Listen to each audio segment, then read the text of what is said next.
inflation. I want to talk to you right now about a fundamental threat to American democracy. I do not mean our political and civil liberties. They will endure.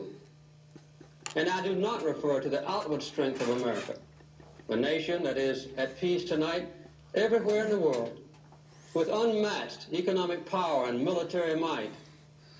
The threat is nearly invisible in ordinary ways. It is a crisis of confidence.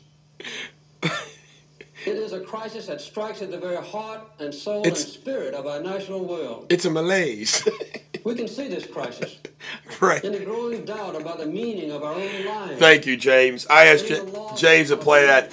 Jimmy Carter, Randy, here's the tough question I got to ask you. By the way, this is great. I got a text. This is funny. You know, it's always good when a lawyer seeks the counsel of a preacher. That is almost never true the other way around. As we all know, Swaggart and the rest of them. But Here we go. All right. Here's the question I have for you. And I've shared this on the radio, how you found that article, and I've shared it, and people think it's great. That I'll never get you call me and say, God, Eric, this is so funny. Bill Clinton was the Wile E. Coyote. Yes. He was the first cartoon president. Conan O'Brien. They couldn't kill him. That's right. I mean, no matter what Clinton, Jennifer Flowers, yeah. It doesn't matter. You know, Paul Jones, it doesn't matter. Monica Lewinsky, it doesn't matter. It must drive his enemies nuts. But anyway, we had Bill Clinton. But anyway, we had Ronald Reagan that came from Eureka College. And I think he should be the fifth man carved on Mount Rushmore. We have had 22 years of Yale presidents. We've had Bush for 8, or 4, then Clinton for 8, then Bush for 8, and now we got... And Barack Obama is now our commander-in-chief. Not a man's man and a woman's man, as I like to say. What was it like to serve, and was there a difference in serving under George Bush and Barack Obama as your commander-in-chief?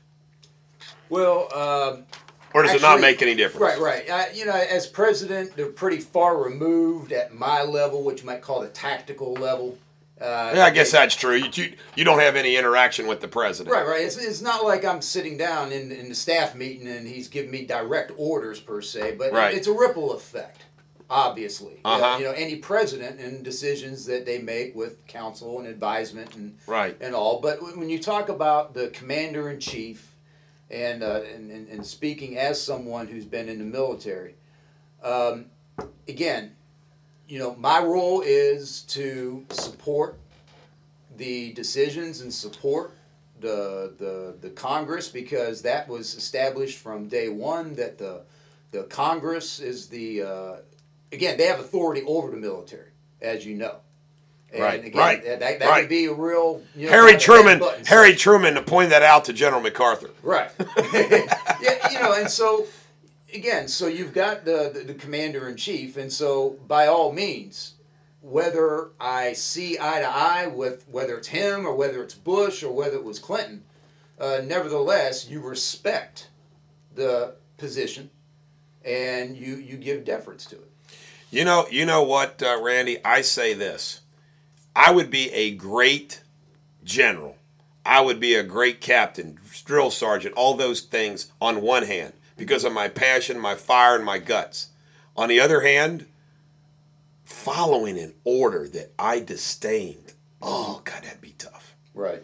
God, that's got to be tough. And by the way, did you have to do, I'm sure small, medium, and large, you had to follow some orders that you did not like, did you? Of course. Isn't that tough? My immediate supervisors, of course. But I tell you what, loyalty, gotta have it. You gotta have loyalty. Even in the civilian I value that virtue. Bulldog Nation, we came up with this. Loyal to loyalty. I love loyalty. Right. I mean, when I look at like my secretary Maria, my buddy Chuck Holbrook, you, Mike Zimmerman, other people on my staff, I can name them all if I don't want to feel left out. Loretta, Charlie Lester, all the people. It is awesome. Nicole, my personal assistant.